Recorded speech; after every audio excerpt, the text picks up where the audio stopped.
it's actually really neat because even though it was in UC Riverside, all the dean of admissions, they come and so they talk about their colleges, the different UCs. They talk about what their new programs are, their new majors, how many people apply to our college. So we get a lot of really good information. And one of the speakers was this very dynamic woman that kind of talked about what she looks for in a personal statement. And at least for, you know, for us, it was very interesting because we had never looked at it the way that she did. So we wanted to share these things with you so that you make your application that much better and hopefully you can get into your #1 school, correct? Okay, so how many of you had already started or even gone to the UC website to see what the application looks like? Raise your hand. Okay, that's good. I think it's a little bit better than the other class. So what we want you to do is start that process now. The actual application isn't due until between November 1st and November 30th, but the more time you put in, the better it's going to be, right? You can save it, go do something else, come back, work on something else, come back, work on something else. It's open now, so you can start working on the application and get everything together right now. It will ease your stress level later if you do it now. Because then in November, what midterms come around and, you know, it kind of just stress you out a little bit. So, some of the things that they talked about, one of the big things that they talked about with writing the personal statement is, well, first of all, if you've gone to the website, you know that they give you prompts, right? The big thing is they told us they don't want you to write an essay. So sometimes I think students plan to, okay, I'll write my essay and then I'll turn that essay into a personal statement and vice versa.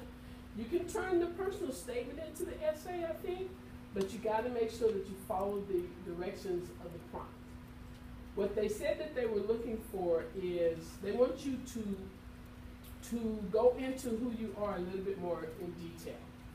So when you do the application, you do the academic part, you do the extracurricular activity part, and then the personal statements is kind of a way to enhance your application. They told us it does not hurt you, so don't be nervous when you write it. It only helps you. It only makes your application stronger. Okay? when the UCs look at your application, it's a comprehensive review, right? So look at your grades, your GPA, your SATs, your personal statements. They want to see that you're also participating in other activities or whatnot. So it's good that they see you as a whole of a person. And so there's a couple of things that they said. So you start applying for it now, you know, because there's a lot of different questions, so give yourself enough time. There's a box that says, are you a foster youth? Are you in foster care?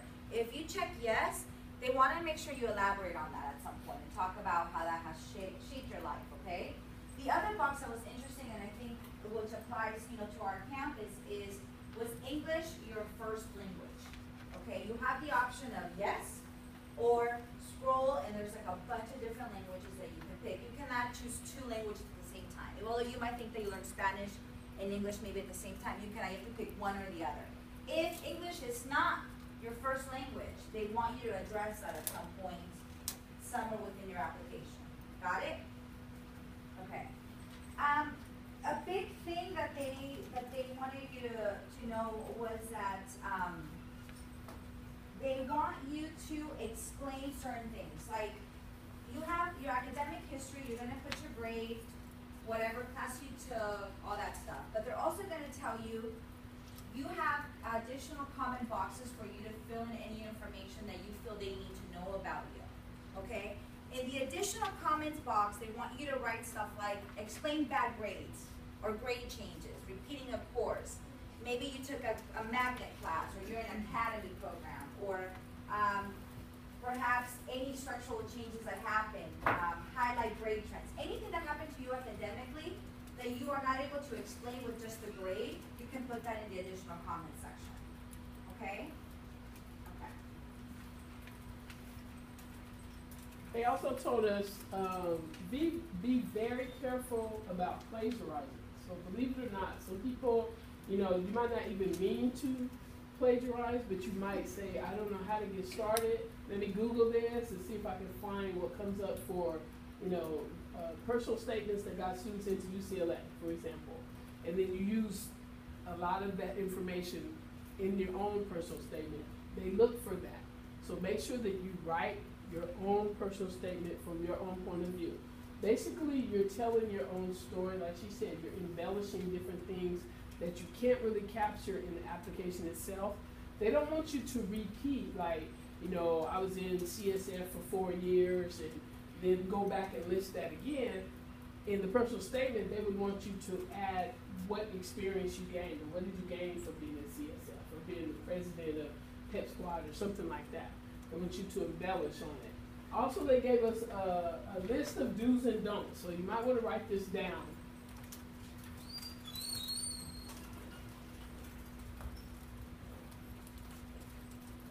It's like going through, it's like going to an interview, but it's on paper.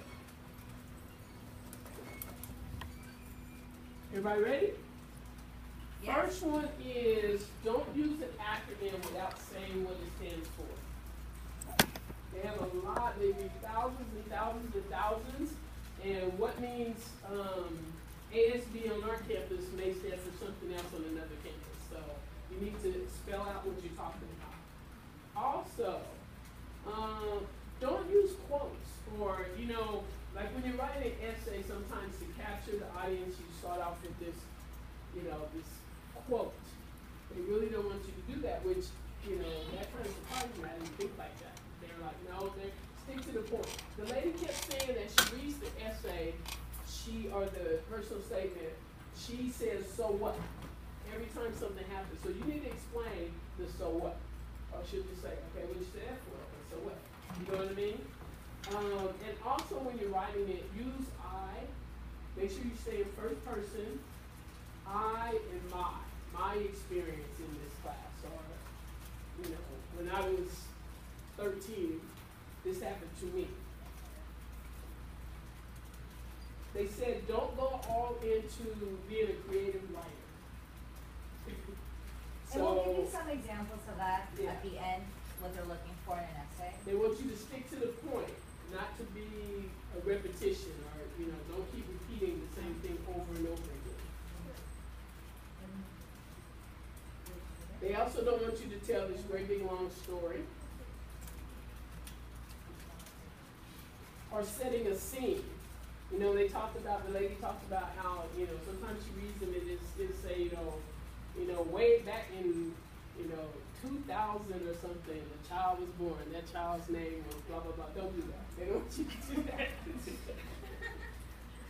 And they also don't want you to ask, like, rhetorical questions.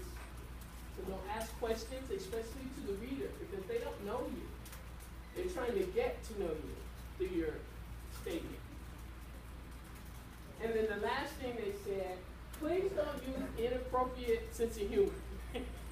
Inappropriate humor. So, as Mr. Stevenson said in the last period we talked in, what may be funny to you may not translate on paper, and they may not get your humor. So, they don't want you to do that. And that will help you a lot, I think. The main three things that they also said was when you write about your activities and awards, they want clarity, context, and selectivity. So with the context, that was a big word because what they want to know is what opportunities that you have here at this school, what opportunities do you have in the community, and did you take them? So what maybe I had when I went to Mayfair, let's say I went to Mayfair, where my opportunities might have been different than what you have here at Bellflower. So you need to talk about what was offered to you and what did you take advantage of. Does that make sense? You need to explain to them what your situation and circumstance is like or was like. To give you a great example, there's a section in the application that wants you to list activities and awards. And the same award was explained in two different manners, and look what a difference it makes, okay? The first person said that they got an award called Soaring Eagle. It's an academic award, and it's given to one student every year for academic performance. That's all this person wrote. The second person, who also got the same award, wrote, Academic Excellent Award with a 3.8 plus GPA, only students selected from 450 in my graduating class, awarded by the school district, and comes with a $100 scholarship. Doesn't that sound like you sound so much better? Even though it was the same award, The other person just kind of, it was very like a general statement. So the reader didn't really get to understand exactly what that award meant or what it entailed. Got it? Okay. The other thing that we want to stress is the reason that we ask you to start the process now is so that, you know, they would like for you to write it, write what flows first, rewrite it, maybe have Mr. Stevenson, your teacher, read it and critique it a little bit, and then rewrite it again, maybe have a relative or a friend. So you need several drafts of it so that you have your best draft that you use. If you wait till the last minute, you're gonna write it one time, you write it through, and you know, it probably won't be as good as we know that you can write it. So keep that in mind. And then again, in your senior year, stuff starts to pile up, you start having other applications and tests and midterms, and you know, it just eases your stress level when you start stuff and you do it in a timely manner instead of procrastinating. FYI, the responses to the personal statement are not graded. Grammar, spelling mistakes will not hurt as a student, for a student's admission, although they do want you to obviously spell check it or whatnot, but it won't affect you. Sob stories do not guarantee admissions. I and my statements are encouraged, and students don't have to entertain us. So what the reader said was that the personal statement will not hurt you if it's bad. If it's bad, it won't get you any credits or any points, but it won't hurt you. They will base now your admissions on your grades and your SATs. But if your personal statement is a good, you know, statement, then it will only help you. So I think that should ease, you know, your mind a little bit. Let me give you an example of what they don't want as opposed to what they do want, okay? This is what they don't want. I was born to run. People say that talented runners are developed by intense training and practice. I beg to differ. My story begins well before I started distance running, specifically during youth sports in middle school. I played every sport under the sun, including football, baseball, soccer, basketball, and even lacrosse. I love competition. I compete in everything that I do, sometimes even against myself. Speed was my weapon, and everything that I enjoyed playing required it. The lady was like, I don't care. Like, okay, good for you. You know what I mean? It doesn't say anything about that. It's fluff. They don't want fluff. This is how they would like for you to reward it. I have been running for 4 years. I used to hate running, but I knew it would be good preparation for sports. I hope to play in high school. I ran on my own 3 days a week. I took it upon myself to organize Saturday morning runs with teammates. I trained 40 to 50 miles a week. My leadership was acknowledged last year as I was voted team captain.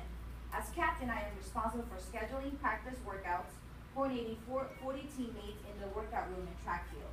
I communicate with our team mom to coordinate travel to meets. You see the difference? They're both runners. One, it just wants to sound philosophical, and the other person is just kind of saying, this is kind of what I do. So go straight into what you do. Think of it as being a job interview. When people ask you, tell us about yourself, you're not going to go into, well, my mom is fantastic. If it wasn't for my mother, I wouldn't be here. You know? So go straight to the point. Does it make sense?